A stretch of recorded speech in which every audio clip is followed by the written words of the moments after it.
અને એકટાણામાં આપણને શું યાદ આવે તો કંઈક મીઠું મીઠું ખાવાનું તો જરૂર યાદ આવે. મને તો એવું બહુ બધું થાય કે મીઠું મીઠું ખાઈએ એટલે કે બરફી ખાઈએ. તો ચાલો બનાવીએ સરસ મજાની બરફી.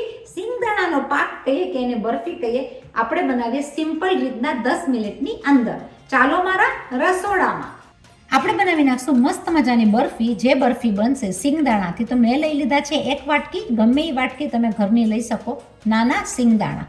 એની સાથે એ સેમ વાટકીના માપનું મેં લઈ લીધું છે કોપરાનું છીણ, એટલે કે ડેઝિકેટેડ ટોપરું જે રેડીમેડ મળતું હોય છે એ. 1 વાટકીના સિંગદાણાના માપમાં અડધી વાટકી હું લઈ લઈશ મિલ્ક પાવડર. મિલ્ક પાવડર તમારા પાસે ન હોય તો આની સાથે તમે કાજુનો ભૂક્કો પણ એડ કરી શકો. હું લઈ લઈશ એને ક્રીમી ટેસ્ટ દેવા માટે milk powder. Milk powder Bharat દેશમાં પણ 10-10 રૂપિયાના ભાવમાં મળી જતું હોય છે, એટલે 10 રૂપિયાના 15 રૂપિયાના પેકેટ્સમાં પણ મળતું હોય છે. તો મેં લઈ લીધો છે મિલ્ક પાવડર આની સાથે. સૌથી પહેલાં ગેસની ફ્લેમ ઓન કરીને પેનમાં હું લઈ લઈશ સિંગદાણા 1 વાટકી. ધીમા તાપે, મીડિયમ તાપે આપણે એને શેકી નાખશું. લગભગ 3 મિનિટ થશે અને શેકાતા. 2 થી 3 મિનિટ શેકાયા બાદ તમે જોઈ શકો કે એના કોતરા પણ નીકળવા મળશે અને એના 2 ભાગમાં આ પ્રમાણે છૂટા થઈ જશે. તો આ પ્રમાણેના સિંગદાણા હું બધા તૈયાર કરી લઈશ. કોતરા આપણે ઉડાડીને કરી નાખશું આ પ્રમાણે, કારણ કે જેમ ગરમ થશે એમ એનો 2 ભાગ થઈ જશે અને એની મેળે મેળે આ પ્રમાણે છૂટા થઈ જશે. તો ફાસ્ટ તાપે નથી કરવાના. 3 મિનિટના તાપ, 3 મિનિટ જેવું લાગે મીડિયમ તાપ ઉપર આપણે શેકી નાખશું આપણા સિંગદાણા. સિંગદાણા ઠંડા થયા બાદ મેં કોતરા કાઢીને એને કરી નાખ્યા છે આ પ્રમાણે કોતરા વગરના. આપણે આને ગ્રાઇન્ડ કરી નાખશું એકદમ પાવડર ફોર્મમાં. આપણે નાના મિક્સીમાં એકદમ ગ્રાઇન્ડ કરવામાં ધીમે રહીને ચાલુ બંધ કરીને કરી નાખશું સિંગદાણાનો ભૂકો. તમે જોઈ શકો છો કે આપણો આ સિંગદાણાનો ભૂકો એકદમ પાવડર ફોર્મમાં થયો છે. આપણને જોઈએ છે આ પ્રમાણેનું મિક્સિંગ. સિંગદાણાની અંદર તેલનો ભાગ હોવાથી ધીમે રહીને ચાલુ બંધ કરીને મિક્સીમાં ગ્રાઇન્ડ કરવાથી આ પ્રમાણેનો છૂટો ભૂકો થશે, જે આપણા બરફી માટે એકદમ બરાબર છે. આપણા કરેલા સિંગદાણાના ભૂકા સાથે હું લઈ લઈશ બધો જ ભૂકો એક થાળીની અંદર. સિંગદાણાના ભૂકાની સાથે હું લઈ લઈશ કોપરાનું માપનું બધો ભૂકો સાથે. આપણે મિક્સ કરી નાખશું મિલ્ક પાવડર એની સાથે. માપ આપણું એકદમ પરફેક્ટ છે. બધી વસ્તુને કરી નાખશું એકદમ મિક્સ. આ બરફી એકદમ જ સરસ થતી હોય છે. ગમે ત્યારે ના ફરાળમાં કે ઉપવાસમાં તમે આ બરફી ગમે એ સમયે ખાઈ શકો. ઘરની બનાવેલી બરફી 10 થી 15 મિનિટમાં રેડી થઈ જાય. આ બરફીનો સ્વાદ એકદમ જ સરસ હોય છે. તો ખાવામાં લાગે અનેરી. આપણે બનાવીએ ઘી અને ગોળની પાઈમાં. તો સ્વાદ વધારવા આપણે લઈ લઈશું બદામ પિસ્તાનો ભૂકો. અડધી ચમચી જેટલું હું લઈ લઈશ એલચી પાવડર. ગોળ અને ઘીની પાઈ કરવા માટે મેં લઈ લીધું છે અડધું કચોરું ઘી. એની સાથે હું લઈ લઈશ 2 કચોરા ગોળનું માપ. મેં લઈ લીધું છે કોલ્હાપુરી ગોળ. આપણે કરી નાખશું એની પાઈ. ગરમ કરેલી પેનમાં હું લઈ લઈશ અડધી કચોરું ઘી. ઘીની અંદર ગોળની પાઈ કરવા માટે આપણે રાખશું મીડિયમ તાપ. ગરમ પેનની અંદર ગોળ તરત જ ઓગળી જશે.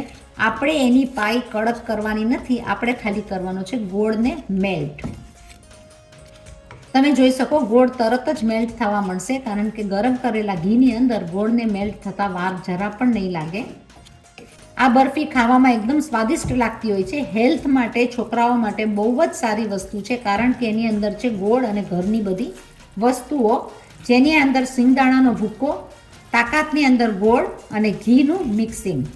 પાઈને આપણે સતત હલાવતા રહેવાની છે, જેથી કરીને પાઈ બળી ન જાય, કડક ન થઈ જાય. આ વાતનું ખાસ ધ્યાન રાખવાનું છે. જ્યારે તમે ગોળને મેલ્ટ કરતા હોય ત્યારે ખદખદે અને મેલ્ટ થઈ જાય એટલે આપણે બધો ભૂકો મિક્સ કરીને નાખી દઈશું બરફી માટે. તમે જોઈ શકો છો આપણો ગોળ એકદમ સરસ મેલ્ટ થઈ ગયો છે અને ઘી અને ગોળની પાઈ બહુ જ સરસ થઈ ગઈ છે. કડક નથી થઈ પણ ગોળ થઈ ગયો છે મેલ્ટ. આપણે લઈ લઈશું એની અંદર આપણી બરફીનો ભૂકો. આની અંદર તમે ફૂડ કલર નાખીને કલરિંગ પણ બનાવી શકો. હું બનાવી નાખીશ એને સાદી એવી નોર્મલ બરફી કરી નાખીશ મિક્સ એકદમ સરસ રીતના. ગોળની પાઈ આપણી થઈ ગઈ છે 3 મિનિટની અંદર. આનું માપ એકદમ પરફેક્ટ માપ છે. આ બધું મિક્સિંગ આપણે કરી નાખશું મિક્સ. આ મિક્સ થયા પછી એને પકાવવાની બિલકુલ બી જરૂર નથી. આપણે મિક્સ કરીને એને પાથરી નાખશું આપણી ઘીવાળી ડીશમાં. આ સિંગદાણાનો પાક બહુ જ સરસ થતો હોય છે. જરાક એવું નાખી દઈશું આની અંદર ઘી. એને સોફ્ટ કરવા હું નાખી દઈશ 1 ચમચી જેટલું ઘી.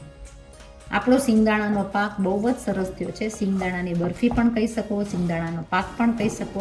5 થી 10 મિનિટમાં રેડી છે આપણો આ પાક. આપણે આને ઢાળી દઈશું થાળીની અંદર. પાક એકદમ સરસ તૈયાર થઈ ગયો છે. આપણે એને પાથરી નાખશું વાટકીની મદદથી થાળીની અંદર ગરમ ગરમ. આને ઠરવા દેવાનો નથી, આને ગરમ જ આપણે પાથરી નાખશું. થોડા એવા નાખી દઈશું કેસર.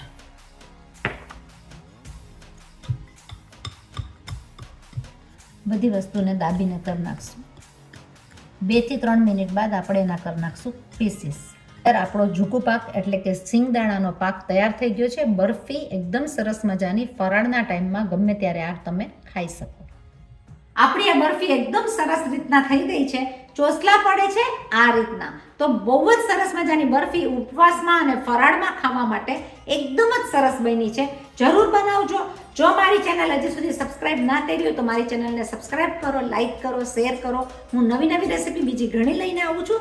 ત્યાં સુધી તમે બનાવો સિંગદાણાનો પાક કાં તો માવાની આખી મિક્સ કરેલી સરસ મજાની બરફી.